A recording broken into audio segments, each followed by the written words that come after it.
Boa tarde, meus irmãos, a paz de Jesus e amor de Maria.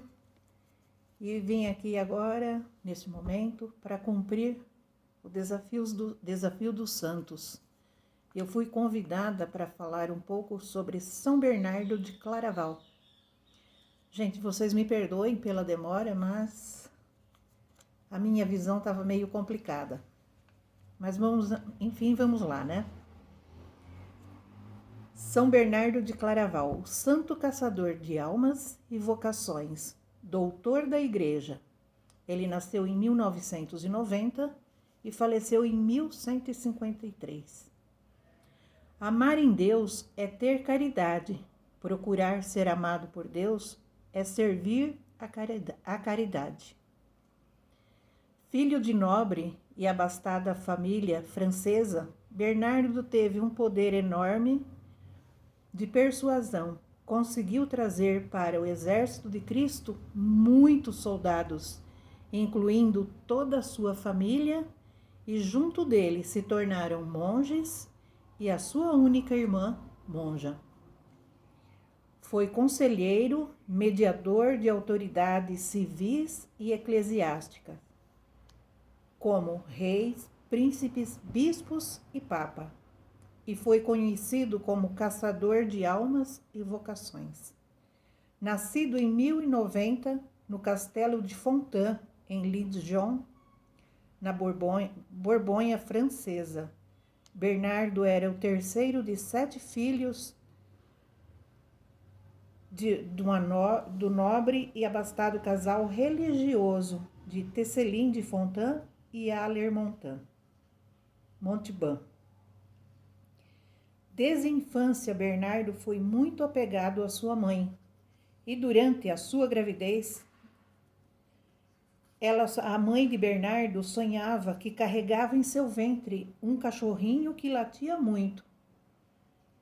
Lógico, ela desconcertada foi perguntar a um servo de Deus qual era o significado do sonho.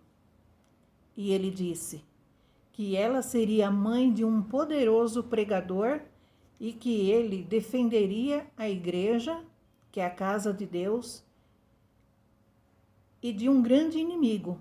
E acrescentou: sua língua medicinal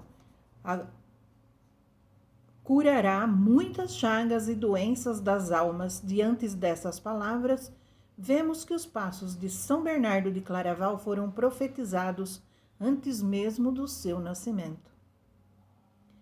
Bernardo e seus irmãos foram criados seguindo os principais preceitos da educação e religiosidade, mas desde a sua infância, sua inteligência e simplicidade fizeram Bernardo se diferenciar de seus irmãos.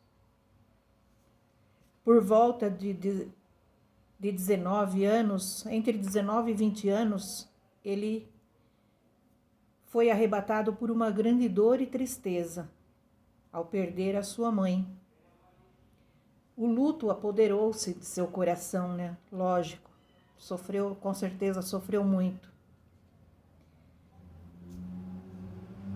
E Bernardo decidiu seguir a vida religiosa, talvez seria um conforto para seu coração, mas junto também vieram as tentações da carne.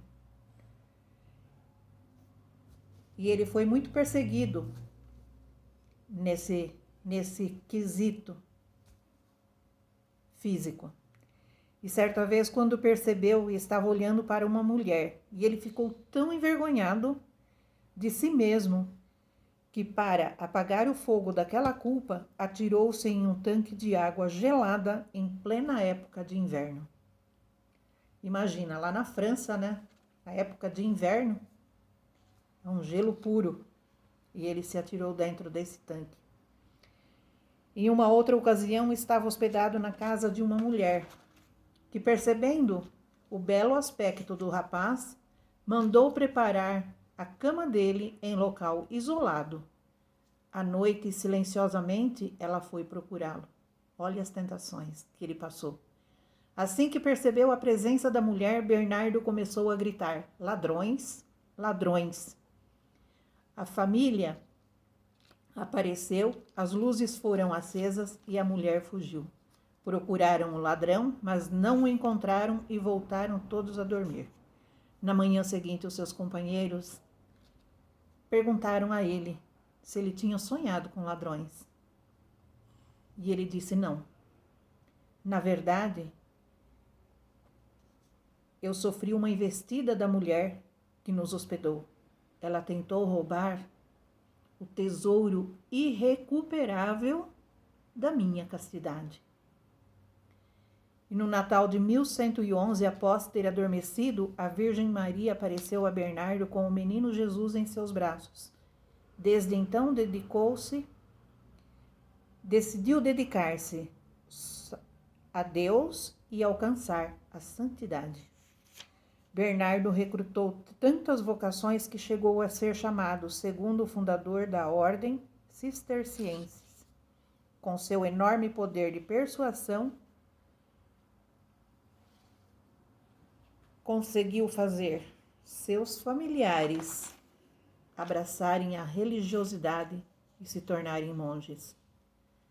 Ele conseguiu arrastar toda a família para a vida religiosa. As moças tinham medo que seus noivos se encontrassem com Bernardo,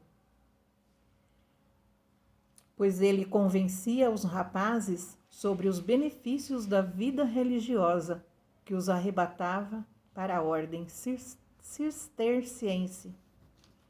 Bernardo foi eleito abade do mosteiro de Claraval, e não demorou muito, o número de monges da abadia de Claraval passou de 700. Junto dessas atividades, Bernardo começou a escrever inúmeras obras literárias de grande qualidade e conteúdo. Tornou-se o maior escritor do seu tempo. Apesar da fraca saúde por causa da sua vida austera, pois dormia pouco, jejuava com frequência e sempre estava fazendo penitência. Muitas vezes Bernardo teve que deixar seus afazeres no mosteiro para se envolver em questões da sociedade. Foi um tempo muito conturbado para a igreja. Além de escritor e um abade fundador de mosteiros, Bernardo foi conselheiro de reis e papas. Um grande pacificador político, escreveu a regra monástica da Ordem do Cavaleiro Templário. Ele dizia: um cavaleiro templário é verdadeiramente destemido e seguro de todos os lados. Sua alma é protegida pela armadura da fé e seu corpo está protegido pela armadura de aço. Portanto, está duplamente protegido, sem ter medo de demônios e nem de homens. Bernardo tinha... Perdão, gente.